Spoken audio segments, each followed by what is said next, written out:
Christian McCaffrey, the highest paid running back at 19 million per year. Those are the ones that stand out to me. Is McCaffrey at 19. Number 2 is Alvin Kamara at 15 per year.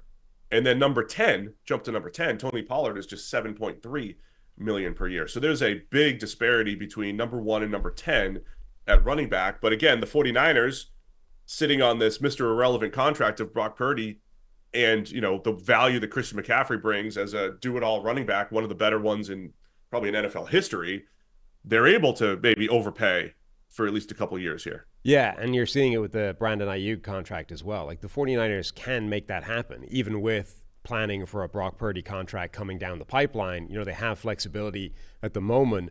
And you're sort of seeing that with the distribution of how much of the salary cap is chewed up by some of these contracts. Christian McCaffrey there is the top paid running back, a genuine outlier deal at this point, is still only taking up 7.5% of the salary cap right now, which is, it's significant, but it's not crazy. Meanwhile, the number 10 running back, Tony Pollard's deal, that's only 2.9% of your salary cap. So for example, Pollard, not necessarily a great example because he's coming off a relative down year. He sort of lost a lot of his luster. But Derrick Henry could still easily be running back number 1 this year. He could be the best running back in football. He could lead the league in rushing. He could put up crazy numbers in that Baltimore offense. Derrick Henry at $8 million a year is 3% of your salary cap. For 3%, you could end up getting the best running back in football, like a genuine difference maker, a guy that changes the dynamic in January where you've had struggles. There's a lot of sort of potential wins to be had, even in this world where, the running back alone is not going to make it happen. The offensive line needs to be in situ. The pass game needs to be strong. Lamar Jackson needs to be there already.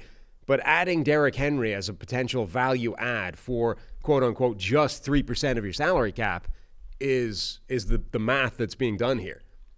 Completely agree on Derrick Henry and that, 8 million doesn't seem crazy for Henry and what he could bring to the table, especially in a Ravens offense that is going to want to run the ball quite a bit. I think on the other side of that, though, is Alvin Kamara being number 2, right? As far as, value goes. The first 4 years of his career were far better than the next 3. As we head into year 8 of Alvin Kamara, the first 4 years he was outstanding. Now, does that coincide with having Drew Brees and Brees is taking advantage of his receiving ability? Absolutely. But he hasn't looked like the same player the last couple years, right? And it's also coincided with a little bit more workload, right? I mean, early in his career, snap count wise, it's not a massive difference, but it did feel like it was him and Mark Ingram, and they're playing different roles, and you're playing to Kamara's strengths, and he was an absolute playmaker, especially in the pass game.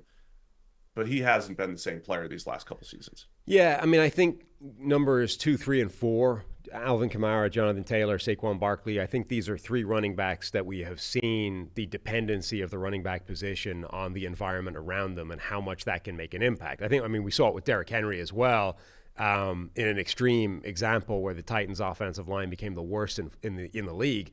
But those 3 guys in particular, I think it's an entirely fair question to sort of say, all right, in 2024, have Alvin Kamara, Jonathan Taylor, and Saquon Barkley, have any of those guys declined or gotten worse, or has simply the environment around them fluctuated from good to bad and vice versa?